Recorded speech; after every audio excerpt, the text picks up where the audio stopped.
The day Desmond decided to humiliate the janitor was the day he unknowingly destroyed his career. Desmond sneers at the new black janitor, deliberately spilling coffee on the freshly mopped floor. "Clean it again," he smirks. "That's what we pay you for." The janitor silently mops while Desmond mocks her natural hair to his laughing colleagues. Her shoulders remain straight, her eyes fixed on her task. The white executives chuckle nervously, their discomfort visible, yet outweighed by their desire to please the VP of Operations. As she turns to leave, he calls out, "Hey, mop girl, you missed a spot!" The janitor locks eyes with him, saying nothing, but her expression promises consequences.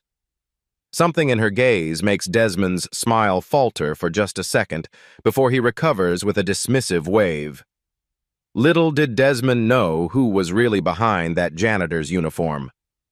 Alice Johnson arrives at Pinnacle Industries on a quiet Monday morning, her designer bag tucked away and replaced with a simple backpack. Her father, Gilbert Johnson, the rarely seen CEO and majority shareholder, asked her to evaluate the company culture before appointing her as COO. Multiple advanced degrees in corporate restructuring and an impeccable track record in turning around toxic workplaces make her uniquely qualified for both roles. 2 weeks as a janitor, Gilbert had said during their private dinner. See how they behave when they think no one important is watching. Alice agreed. Understanding a company's foundation meant experiencing its lowest levels. She reports to facilities management, where her credentials are a carefully crafted fiction. The supervisor hands her a uniform, equipment, and a schedule, with minimal training. "Most floors are straightforward," he explains. "Watch out for the executive level, especially Mr. Richards." Alice encounters Desmond Richards within her first hour. He emerges from the elevator as she cleans the lobby, his tailored suit and commanding presence drawing attention from everyone, except Alice, who continues working methodically. "You're new," he states, not a question. Before Alice can properly introduce herself, he interrupts. "My office needs attention first thing every morning, and stay out of sight during client meetings." His eyes scan her dismissively. "We prefer a certain professional appearance when clients visit." Throughout her first day, Alice observes how other employees take their cue from Desmond. Junior executives mimic his dismissive tone. Administrative staff avoid eye contact. Only Maria from HR and Jamal from IT acknowledge her with basic courtesy, a simple good morning or thank you when she cleans their areas. Alice notes how Desmond's behavior shifts dramatically between different employees. With white colleagues, he's collegial and respectful. With minority staff, his tone becomes condescending, his feedback harsher. These subtle differences would be invisible from an executive office, but are glaringly obvious from her current vantage point. That evening, Alice meticulously documents her observations in a small notebook while cleaning Desmond's office after hours. She notices a folder carelessly left on his desk labeled Diversity Hires Damage Control, with her father's signature at the bottom of a memo. The signature looks wrong. The slant too steep, the loop too narrow.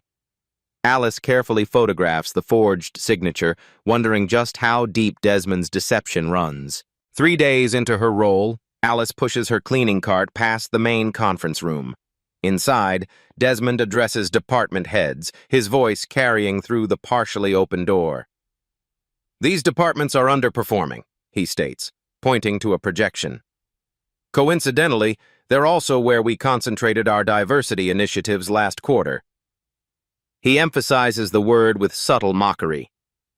"The budget cuts must come from somewhere, and the data makes our decision clear." Alice notices the data lacks context, no mention of these departments' reduced resources or recent staffing changes. She leans slightly closer, her mop accidentally knocking against the doorframe. The room falls silent. Desmond's head snaps toward the sound. "Excuse me," he says to the executives before striding to the door and pulling it fully open. "What are you doing?" His voice is low but sharp. "Just cleaning, sir," Alice responds calmly. "I didn't mean to interrupt." "Yet you did." Desmond steps into the hallway, partially closing the door behind him. The executives remain visible through the glass walls, watching uncomfortably. Eavesdropping doesn't fall under your job description. I wasn't eavesdropping, sir. Alice maintains steady eye contact, though I couldn't help noticing the performance metrics seemed to omit several relevant variables. Excuse me? The departments you've targeted for cuts recently had their administrative support reduced by 30%, Alice continues. That impact doesn't appear reflected in your efficiency calculations. I wasn't aware janitors had MBAs, Desmond says, loud enough for those inside to hear. His recovery is quick, his tone shifting to theatrical amusement. Cleaning supplies are in the closet, not the boardroom. You're paid to clean, not think. His colleagues laugh nervously as he returns, closing the door firmly behind him. Alice resumes mopping, noting which executives seemed uncomfortable with the exchange versus those who enjoyed her humiliation. Later, as Alice cleans the women's restroom, Maria from HR enters. After checking they're alone, she speaks quietly. I'm sorry about Mr. Richards. He wasn't always like this. Maria washes her hands slowly. Since Gilbert's been away, Desmond's been pushing boundaries, changing the culture. Some of us are just trying to survive until Mr. Johnson returns. Alice nods thoughtfully. And when will that be? The board meeting next week. Maria dries her hands. Hopefully things will improve then. As Alice leaves that evening, she receives a text from her father. Status report needed. Board pushing for immediate leadership transition. The next morning, Desmond calls an impromptu all-staff meeting in the largest conference room. Everyone means everyone, the email specifies. Alice arrives with other custodial staff positioned at the back of the room. Executives and managers occupy the seats closest to Desmond, creating a visible hierarchy of importance. Pinnacle Industries is entering a critical phase, Desmond begins, standing tall at the head of the table. Our new efficiency protocols will streamline operations and maximize shareholder value. He displays a PowerPoint detailing new expectations, extended hours, reduced breaks, stricter performance metrics. The changes disproportionately affect lower-level employees while executive benefits remain untouched.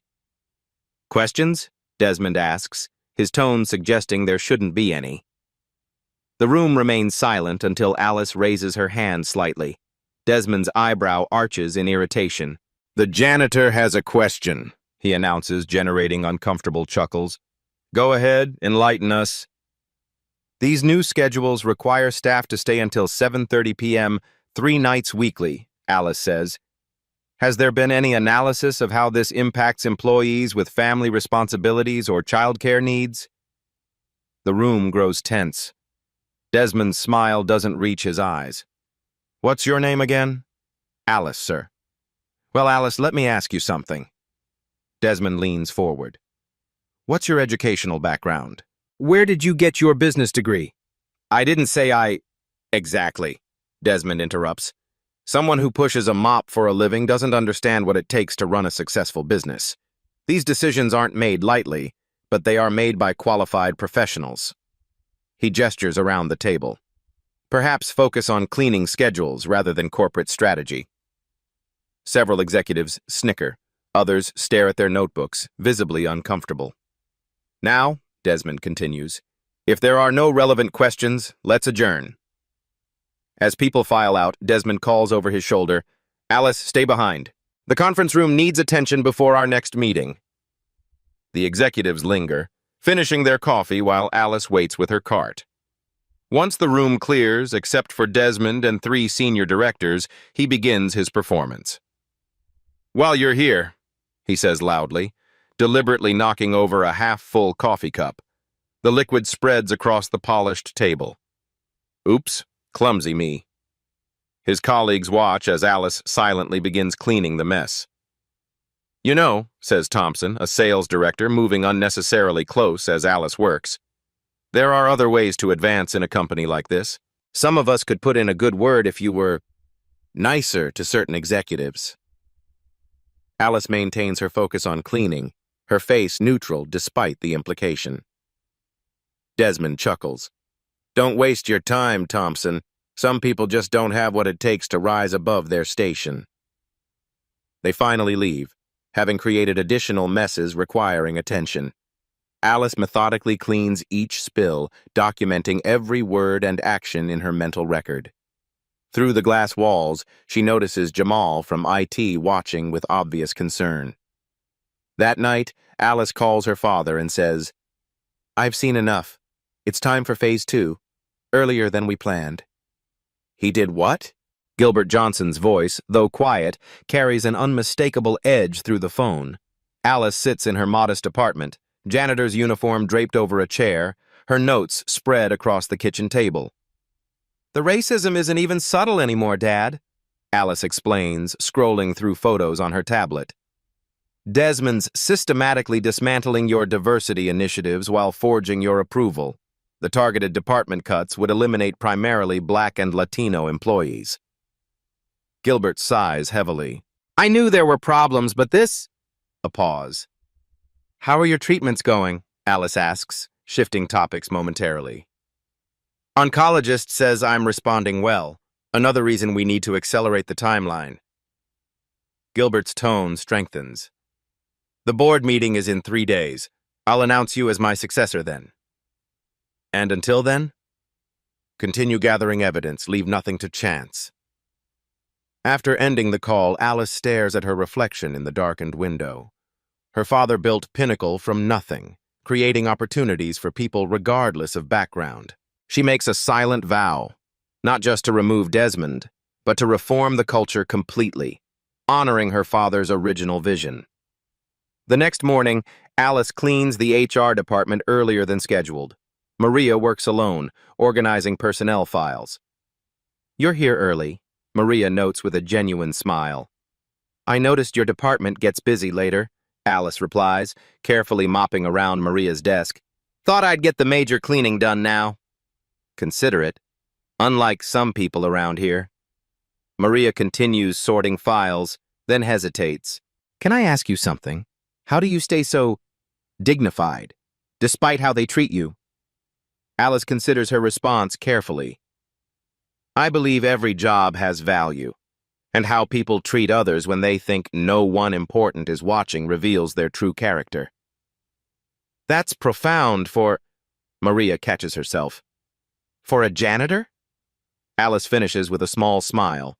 Maria blushes. "I'm sorry. That was exactly the kind of thinking I was criticizing." "No offense taken. We all have biases to overcome." Alice gestures toward the files. "Looks like performance reviews?" "Yes. Desmond wants them reorganized before the board meeting." Maria lowers her voice. "Between us, he's manipulating the data. Employees who challenge him mysteriously receive poor evaluations, especially minorities." Alice nods thoughtfully. "Has anyone reported this?" "To whom?" "HR reports to Desmond while Gilbert's away. Complaints disappear." Maria's shoulders slump.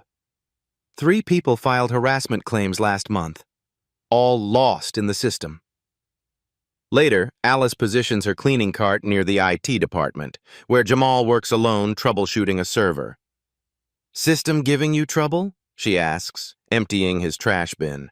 "Desmond rushed an implementation without proper testing." Jamal doesn't look up from his screen. "Then blamed my team when it crashed. 2 were fired last week, both women of color with perfect performance records." Alice absorbs this information while wiping down surfaces. "That doesn't seem fair." "It's not. But speaking up is dangerous." Jamal finally looks at her. "Why are you interested anyway?" "Just trying to understand the place I work," Alice says simply. Throughout the day, Alice strategically positions herself to overhear conversations, using her invisibility as a janitor to gather intelligence.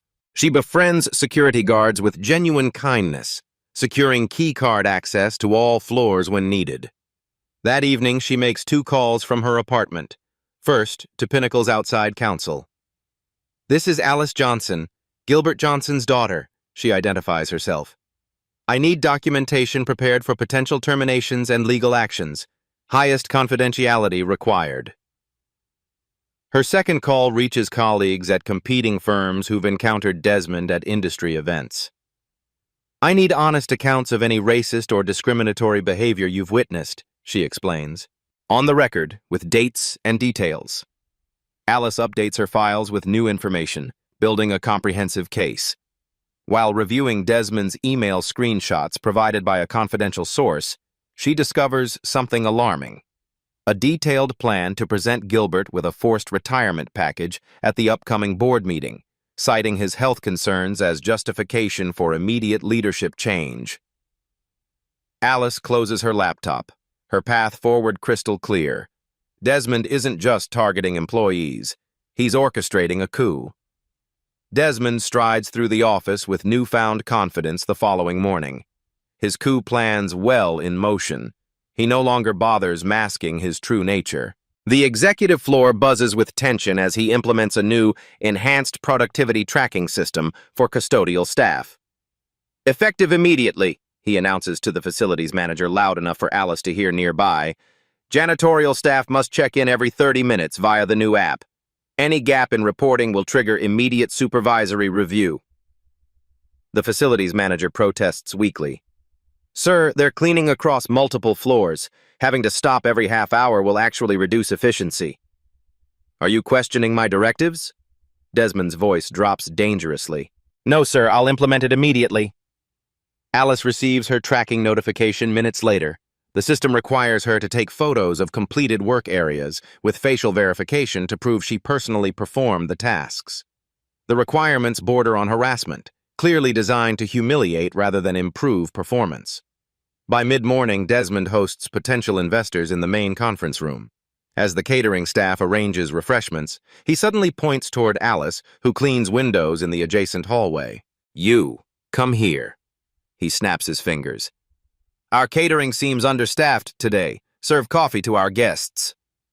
Alice complies professionally, moving to the credenza to prepare the service. She feels the investors watching her uncomfortably as Desmond continues his presentation. "As you can see, Pinnacle Industries maintains exceptional standards at every level," Desmond declares, while Alice carefully pours coffee for the first guest. "Even our support staff represents our commitment to excellence." As Alice serves the lead investor, Desmond sighs dramatically. "Stand straight, please. Proper posture reflects company values." The investor accepts his coffee with a tight smile, making direct eye contact with Alice. "Thank you," he says pointedly.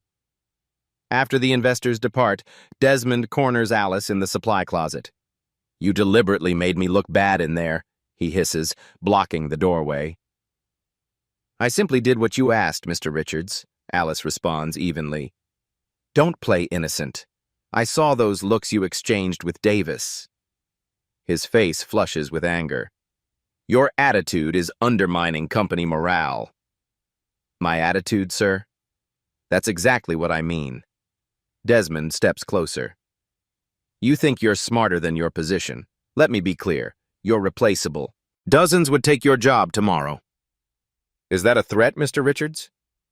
"It's a reality check." Desmond checks his watch. "Since you have so much energy for insubordination, you can clean the basement storage rooms. They haven't been touched in years."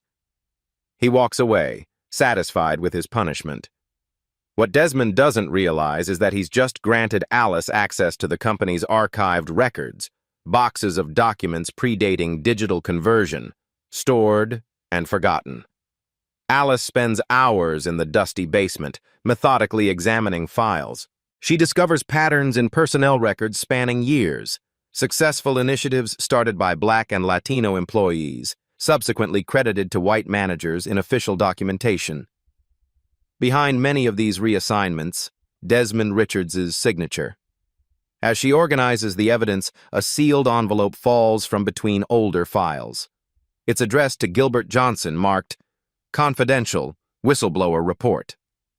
The seal remains unbroken. Inside, Alice finds a detailed complaint about Desmond's discriminatory practices from 3 years earlier, a report that never reached her father's desk. Alice slides the whistleblower report into her pocket, wondering how many other voices Desmond had silenced before they could reach her father. "Come in, Alice," Close the door. Desmond's voice carries artificial pleasantness as Alice enters his office the next morning. The day before the board meeting, his desk appears unusually organized, documents arranged in precise stacks. Alice stands quietly, hands folded at her waist, waiting. Desmond studies her, fingers steepled beneath his chin. You've been with us, 2 weeks now? He doesn't wait for confirmation. In that time, you've demonstrated unusual attentiveness to company operations. Alice remains silent, face neutral. Several people have noticed you taking notes. Desmond pulls her small notebook from his drawer, waving it casually. Found this in your cleaning cart. Interesting reading. Those are my personal notes, Mr. Richards. About Pinnacle employees and operations. His smile tightens. Given your position, that raises concerns. I note cleaning schedules and areas needing special attention, Alice responds calmly. Nothing inappropriate. Perhaps. Desmond leans back in his leather chair. But it could be interpreted differently. As, say, gathering information for a discrimination lawsuit? The accusation hangs in the air. Alice maintains steady eye contact, revealing nothing. Listen, Alice. Desmond's tone shifts to what he likely considers reasonable. I recognize ambition even in unexpected places.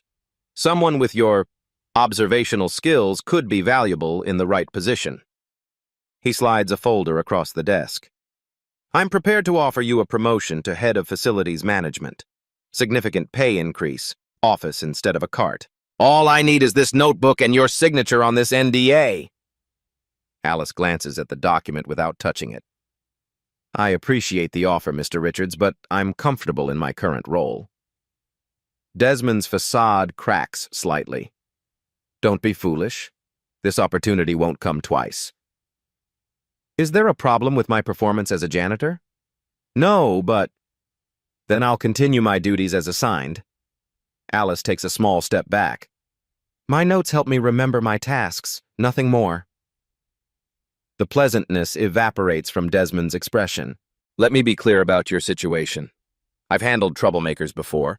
Jobs are hard to find for people like you, especially with negative references. People like me, Mr. Richards? People who don't understand their place.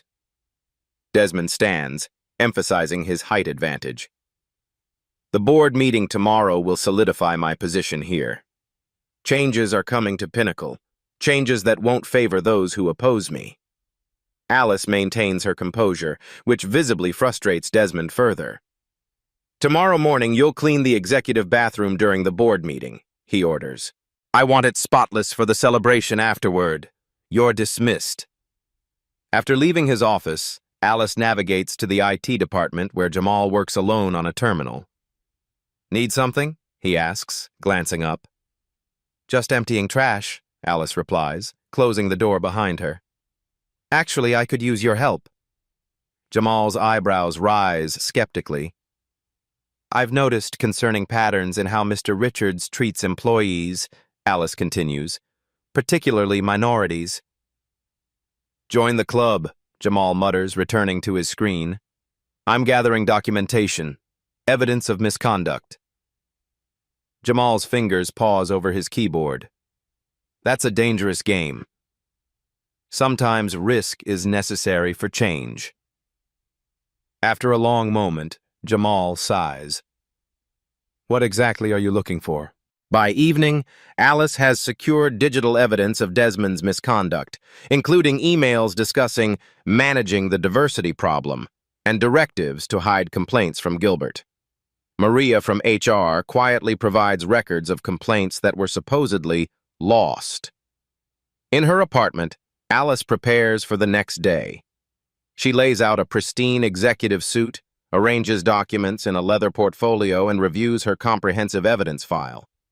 Her expression remains calm, but determination radiates from her every movement as she rehearses exactly how tomorrow's confrontation will unfold.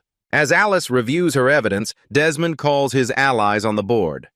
Everything's set for tomorrow. Gilbert won't know what hit him. Morning light streams through Pinnacle Industries' glass facade as executives arrive for the board meeting. Desmond stations himself in the lobby, greeting board members with practiced charm. His tailored suit and confident smile project the image of a leader already assuming control. Alice pushes her cleaning cart through the executive floor, head slightly bowed, invisible to the power players gathering around her. She feels Desmond's eyes tracking her movements, his satisfaction palpable at seeing her in her proper place on this pivotal day. As she wipes down a decorative table near the boardroom entrance, Desmond approaches with two board members. "We had some issues with substandard cleaning recently," he announces loudly, ensuring others hear. "Standards have slipped in several areas during Gilbert's absence." The board members glance at Alice uncomfortably but say nothing.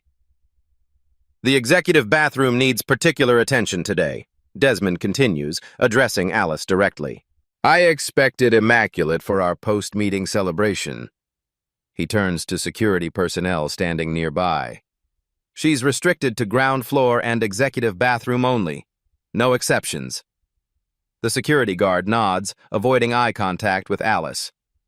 "Yes, Mr. Richards," Alice responds quietly, gathering her supplies. Desmond smirks, believing he's neutralized any potential disruption. He directs the board members toward the conference room with a theatrical sweep of his arm, his confidence bordering on arrogance. Board members continue arriving, taking their seats around the polished table.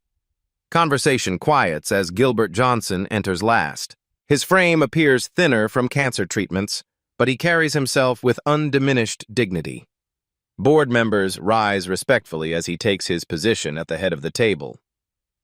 "Gilbert, wonderful to see you," Desmond diffuses, rushing to pull out the CEO's chair. "How are the treatments progressing?" "Well enough," Gilbert responds simply, his expression revealing nothing. "We've all been concerned," Desmond continues, his voice projecting just the right amount of practiced sympathy. "The company has missed your guidance." "Has it?" Gilbert surveys the room. "I'm eager to hear your assessment." Meanwhile, Alice enters the women's locker room carrying her cleaning supplies and a garment bag. Maria waits inside, nervously checking her watch. "Everyone's in the boardroom," she confirms. "Are you sure about this?" "Completely." Alice changes quickly, transforming from janitor to executive. Her tailored suit fits perfectly, her hair now styled in a sophisticated updo. She applies minimal makeup with practiced efficiency, the transformation remarkable yet somehow revealing her true self rather than creating a disguise. "How will you get up there?" "Desmond restricted elevator access," Maria worries. "There's more than one way to reach the top." Alice smiles confidently. "The service elevator bypasses security protocols." In the boardroom, Desmond stands before a polished presentation, digital slides displaying carefully curated performance metrics. "As you can see," he explains, gesturing to color-coded graphs, "these departments consistently underperform despite increased resource allocation. The screen highlights primarily minority-led divisions. My restructuring proposal addresses these inefficiencies through strategic personnel adjustments." Board members review the data with furrowed brows. Gilbert watches silently, his expression unreadable. "Which brings me to a difficult but necessary discussion," Desmond continues, his tone softening. "Gilbert, your health situation requires consideration of leadership continuity, the stress of day-to-day operations during your treatment." He pauses as the executive bathroom door opens. All heads turn toward the unexpected interruption. The boardroom falls silent as Alice emerges not in her janitor's uniform, but in an impeccable executive suit, carrying a portfolio stamped with the company logo and her father's personal seal. Alice walks confidently into the boardroom, her steps measured and deliberate. Desmond freezes mid-sentence, his presentation forgotten as confusion, then recognition, then horror wash across his face in rapid succession. Board members stare in bewilderment at the transformation. The woman they had either ignored or seen being humiliated now commands the room with unmistakable executive presence. Gilbert rises from his chair, a smile breaking through his previously neutral expression. He moves to embrace his daughter, the gesture both professional and warmly paternal. "Board members," Gilbert announces, his voice stronger than it has been all morning.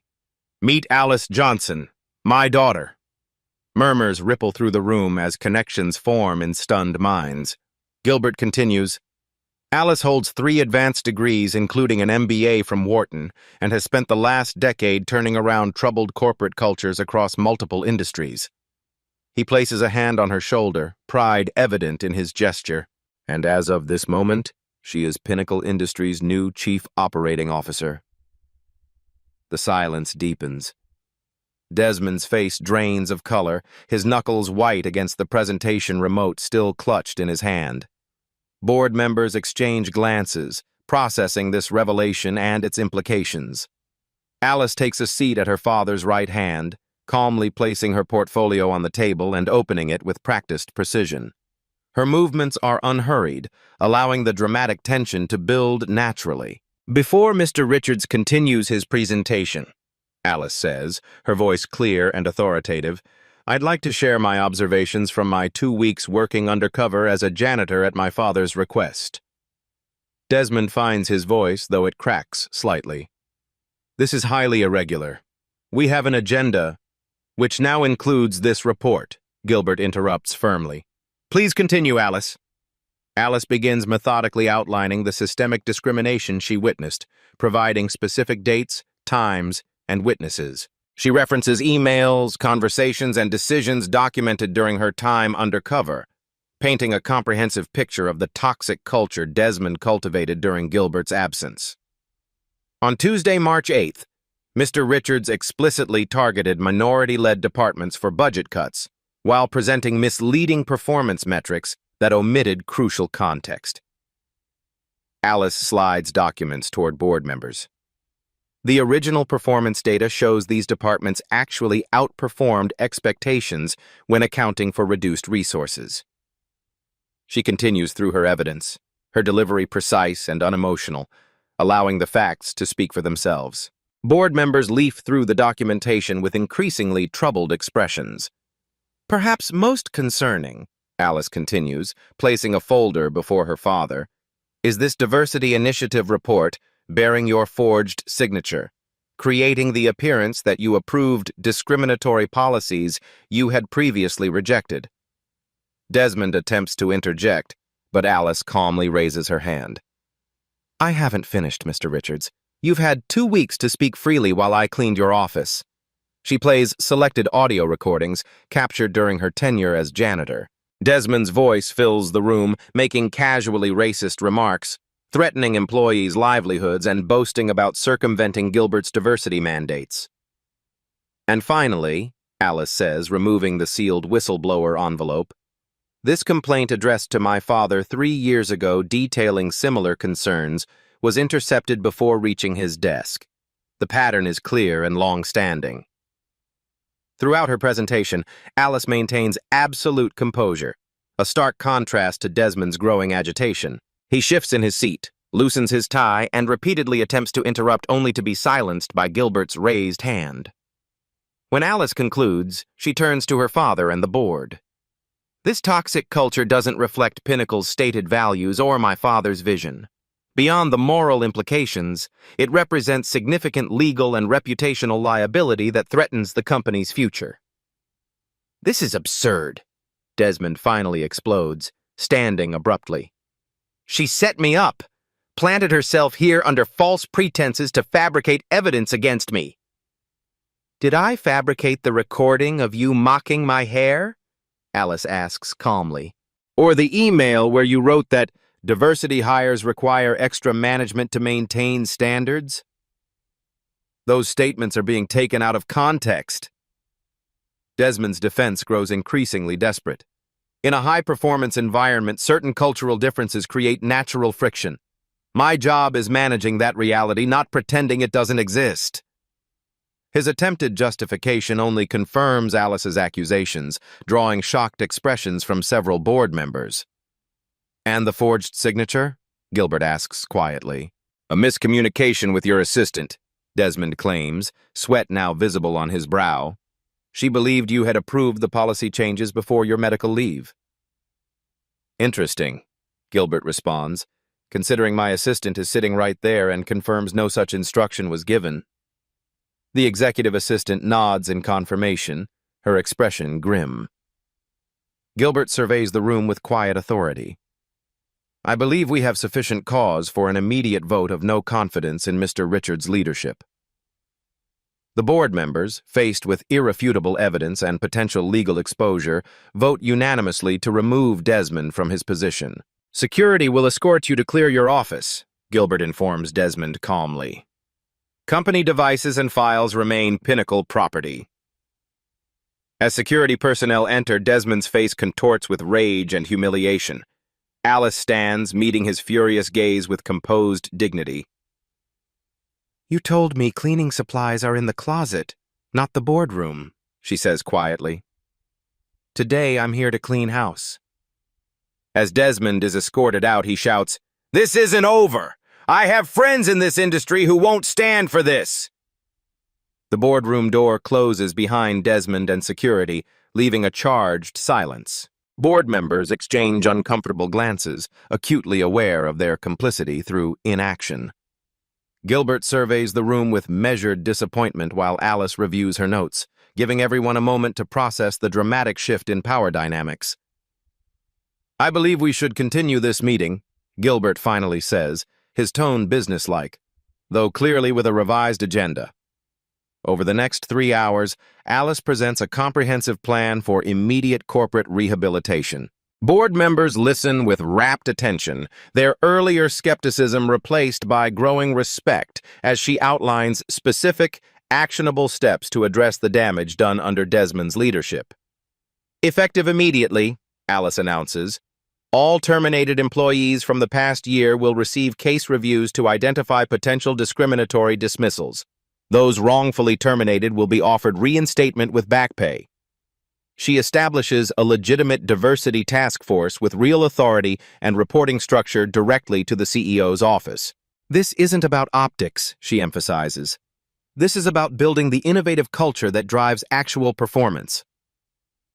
By meeting's end, the board unanimously approves Alice's appointment as COO and endorses her reform agenda. Several members privately expressed shock at how blind they had been to Desmond's manipulation of company data and culture. The following morning, Alice arrives early, now openly occupying the COO's office adjacent to her father's. She reviews personnel files, identifying key allies and enablers of the previous toxic regime. Her office door remains open, a deliberate contrast to Desmond's closed-door approach. Your 9 a.m. is here, her assistant announces. Thompson, the sales director who had made inappropriate suggestions to Alice during her time as a janitor, enters with forced confidence. Quite the performance yesterday, he begins, attempting familiarity as he takes a seat uninvited. Desmond obviously crossed lines, but between us some of this feels like an overreaction. Alice studies him silently before responding. Tell me, Mr. Thompson, what specifically feels like an overreaction? Well, he chuckles uncomfortably. Some comments get misinterpreted. Workplace banter isn't always politically correct. Banter, Alice repeats, like suggesting a janitor could advance by being nicer to certain executives. Thompson's smile falters. That was just joking around, nothing serious. Interesting. Alice opens a folder on her desk. Because we have 17 similar jokes documented from you in the past year, directed at female employees. Would you like to hear them quoted back? This is ridiculous. Thompson shifts in his seat, tie suddenly too tight. You can't possibly build a case from offhand remarks. Actually, we can and we have. Alice slides a document across the desk. This is your severance agreement, contingent upon a non-disclosure clause. The alternative is termination with cause, which would trigger mandatory reporting to industry oversight boards regarding the harassment claims. Thompson stares at the document, reality finally penetrating his privileged bubble. You can't do this. It's already done. Alice stands, signaling the meeting's end. You have until noon to decide which exit you prefer. Throughout the week, Alice conducts similar meetings with executives who enabled Desmond's behavior. Some demonstrate genuine remorse, acknowledging their failure to intervene. "I knew it was wrong," admits the marketing director, voice trembling slightly. "But I have 3 kids in college. I convinced myself staying silent was protecting my family." "Fear is a powerful motivator," Alice acknowledges. "But so is accountability. Are you willing to be part of rebuilding this culture the right way?" Those showing authentic responsibility receive second chances with clear expectations. Others who defend the old culture face termination or voluntary departure with carefully worded agreements protecting the company's interests. By week's end, Alice has restructured the executive team, promoting qualified individuals previously overlooked due to bias. Jamal from IT becomes Chief Technology Officer, his previously ignored cybersecurity proposals now fast-tracked for implementation. Maria advances to Senior Director of Human Resources, tasked with rebuilding trust in a department that had become weaponized under Desmond's influence. In a private conference room, Gilbert and Alice meet with Pinnacle's legal team to address Desmond's misconduct. "We have 3 options," explains the Chief Counsel, sliding folders across the table. "First, internal discipline only, termination with a strong NDA and financial settlement. Second, full cooperation with regulatory investigations but no proactive disclosure. Third, transparent approach, publicly acknowledge past failures while demonstrating corrective actions." Gilbert looks to Alice. "Your recommendation?" "Option 3, she responds without hesitation. "Settlements and NDAs protect Desmond and any company that might hire him. Transparency protects future potential victims." Gilbert nods his agreement. "Proceed with full transparency. Pinnacle will demonstrate leadership through accountability, not cover-ups." The decision sends shockwaves through the industry where such behavior is typically settled quietly to protect corporate reputations. Media outlets request interviews, sensing a rare break from the standard damage control playbook. Alice selects one respected business journal for an exclusive feature, using the opportunity to position Pinnacle as taking decisive action against discrimination rather than hiding from past failures. "Leadership requires experiencing all levels of company operations," she explains to the journalist. "When executives remain isolated in corner offices, they lose touch with the culture that actually drives success or failure." The article publishes with the headline, "Undercover Boss's Daughter Exposes Toxic Culture, Pioneers New Approach to Corporate Accountability." Meanwhile, Desmond launches a desperate damage control campaign, contacting allies at competitor firms and spreading misinformation about his departure. "Medical differences of opinion with Gilbert," he tells one CEO.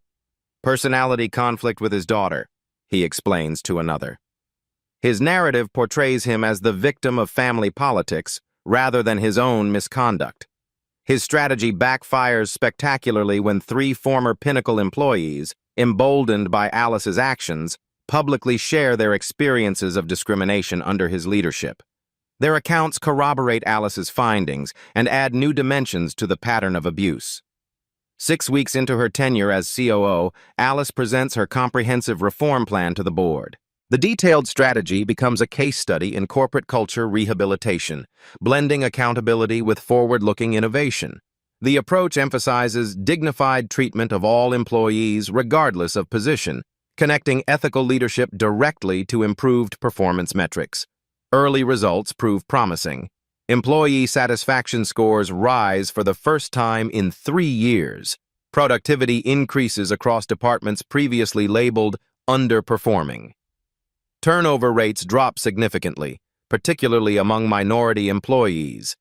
Alice ensures Jamal and Maria receive public recognition for their integrity during the investigation. At the company's quarterly all-hands meeting, she personally acknowledges their courage. "Transformation requires allies at every level," she tells the assembled staff. "The true measure of our success won't be financial statements, but whether every person in this company feels valued for their contributions, regardless of their title or position." As the meeting concludes, Alice's assistant hurries forward with an urgent message. A legal letter has arrived from Desmond's attorney, claiming wrongful termination and demanding reinstatement with compensatory damages for reputational harm. Alice reads the document calmly, unsurprised by this desperate countermove. As she finishes, her phone buzzes with a notification. The Equal Employment Opportunity Commission has opened a formal investigation into Desmond's conduct, requesting Pinnacle's cooperation. Alice sets both documents on her desk, knowing the real battle has only begun. Desmond's downfall must be absolute to truly protect the vulnerable throughout the industry. 6 weeks after his termination, Desmond Richards strides into the hearing room with practiced confidence. His expensive legal team flanks him, briefcases bulging with motions and counter-allegations.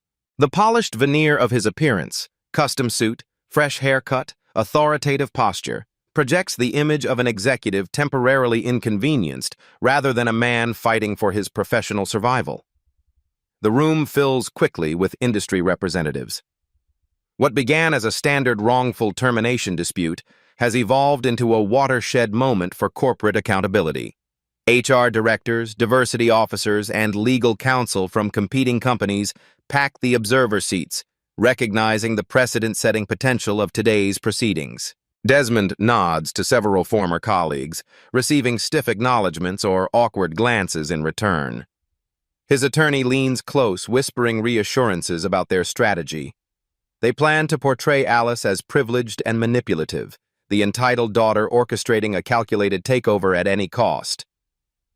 "All rise," announces the bailiff as the 3-person arbitration panel enters.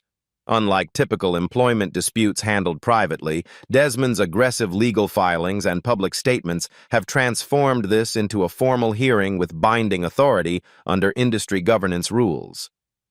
Alice sits at the respondent's table, her expression composed and attentive. Gilbert joins her in support, though she leads the defense herself. Their legal team appears notably smaller than Desmond's arsenal of attorneys, projecting quiet confidence rather than overwhelming force. Desmond's lead counsel opens with precisely the narrative they telegraphed, casting him as victim of nepotism and corporate politics. Mr. Richards implemented necessary performance standards that sometimes proved uncomfortable for underperforming employees, the attorney argues. Ms. Johnson, with no operational experience at Pinnacle, engineered a deceptive scheme to remove him, manufacturing a discrimination narrative to justify a daughterly coup. Alice allows the characterization to stand unchallenged for now, taking careful notes rather than displaying any reaction. Desmond testifies first, presenting himself as a dedicated executive making difficult but necessary business decisions. "Performance metrics don't lie," he insists, gesturing toward charts displaying departmental statistics. "The divisions we targeted for restructuring objectively underperformed. That some were led by minorities reflects hiring patterns predating my leadership, not discriminatory intent." He portrays Alice's undercover operation as corporate espionage and entrapment, designed to manufacture evidence rather than discover truth. His testimony seemed to resonate with at least one panel member, whose questions suggest skepticism about Alice's methods. The momentum shifts when Alice begins cross-examination, her approach methodical rather than confrontational. "Mr. Richards, these performance metrics you've presented, who selected the evaluation criteria?" she asks. "I did, with my executive team," he responds confidently. "And who determined which factors would be weighted most heavily in these assessments?" "Again, my team made those determinations based on business priorities." Alice nods thoughtfully. "Did departments led by white executives operate under identical evaluation criteria as those led by minorities?" Desmond hesitates fractionally. "All departments were held to the same standards of excellence." "That wasn't my question," Alice notes calmly. "Were the specific evaluation criteria identical?" "Different business functions require different metrics," Desmond counters, his composure slipping slightly. "Indeed they do," Alice agrees before displaying side-by-side comparisons on the room's monitors. Could you explain why minority-led departments were evaluated primarily on short-term profitability, while white-led departments received significant weighting for strategic positioning and future growth potential? The questioning continues in this vein, systematically dismantling Desmond's narrative of objective assessment. But the true devastation begins when Alice calls her first witnesses, not Pinnacle employees, but executives from other companies where Desmond previously worked. A former colleague testifies about Desmond's candid statements at an exclusive industry retreat. He explicitly described techniques for removing diversity hires without triggering discrimination lawsuits. He called it managing organizational immune response to foreign elements. Another witness, a VP from a competing firm, describes Desmond's behavior at a private club. He advised me to create impossible performance standards specifically for minority employees, then document every minor infraction while overlooking similar issues from white employees. With each testimony, Desmond's face darkens. His legal team frantically passes notes, strategy crumbling under the weight of consistent accounts spanning his entire career. What emerges isn't an isolated incident or misunderstanding, but a calculated pattern of discrimination executed with increasing sophistication throughout his professional life. When Desmond returns to the stand, his composure has vanished. Under precise questioning about the whistleblower complaint he intercepted, he lashes out. Gilbert wanted results, not excuses. The diversity mandate was political window dressing, not serious business strategy. I did what was necessary to maintain standards while checking the right boxes for public consumption. So you admit to undermining Pinnacle's diversity initiatives? Alice asks quietly. Someone had to prioritize merit in the face of identity politics. Desmond's voice rises, his carefully constructed professional persona cracking completely. You people always cry discrimination when you can't perform at the level required. The room falls silent. You people, Alice repeats calmly. Desmond realizes his error too late. His final desperate attack targets Alice's character directly. You've never earned anything on merit.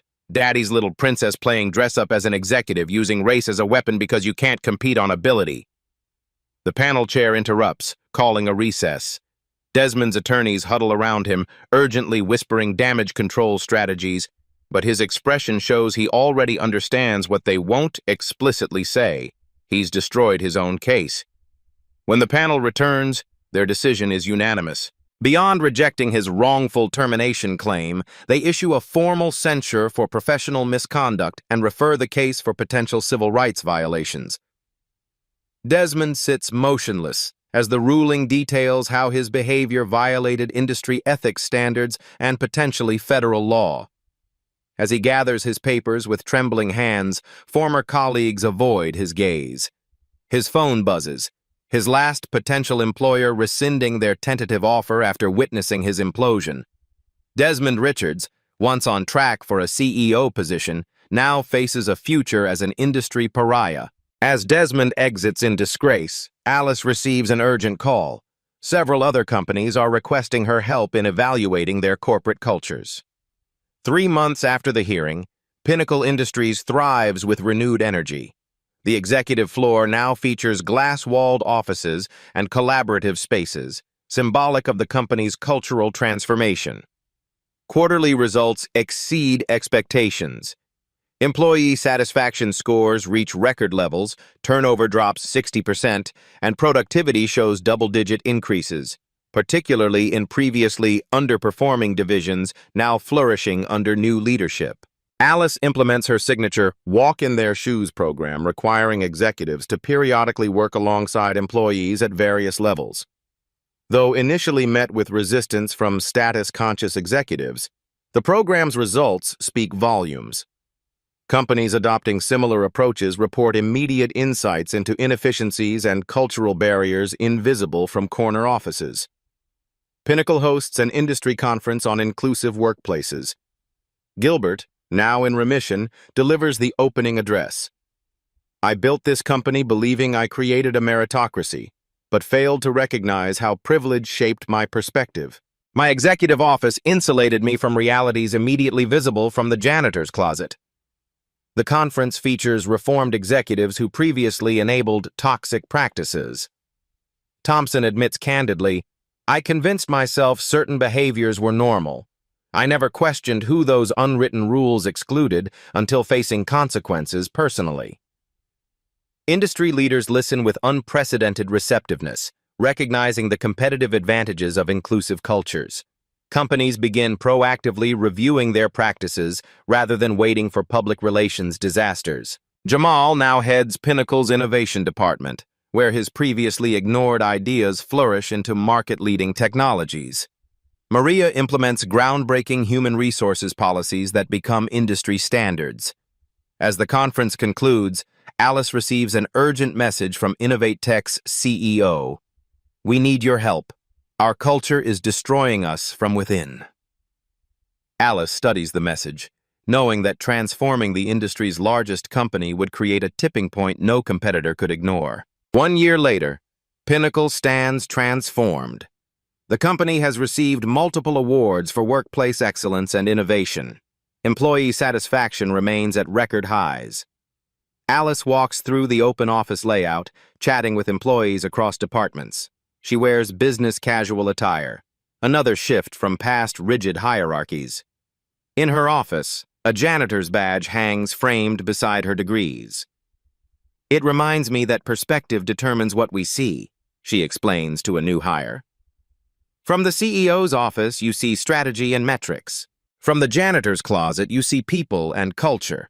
Both views are essential. Desmond's consulting practice failed, his reputation irreparably damaged. Alice takes no pleasure in his downfall, focusing instead on sustaining positive change without creating new power imbalances. The executive dining room has become a communal space. Alice regularly eats with staff from various departments, today joining Maria and Jamal in the main cafeteria. "Sometimes I can't believe how much has changed," Maria says, watching employees mingling comfortably. "The most significant changes aren't in policy but everyday interactions," Alice observes. "How people speak to each other, who gets heard in meetings." Gilbert approaches their table, now semi-retired and fully recovered. "The board approved the Pinnacle Foundation," he announces, "dedicated to workplace equity initiatives, funded by 5% of annual profits." "How does it feel seeing your legacy evolve?"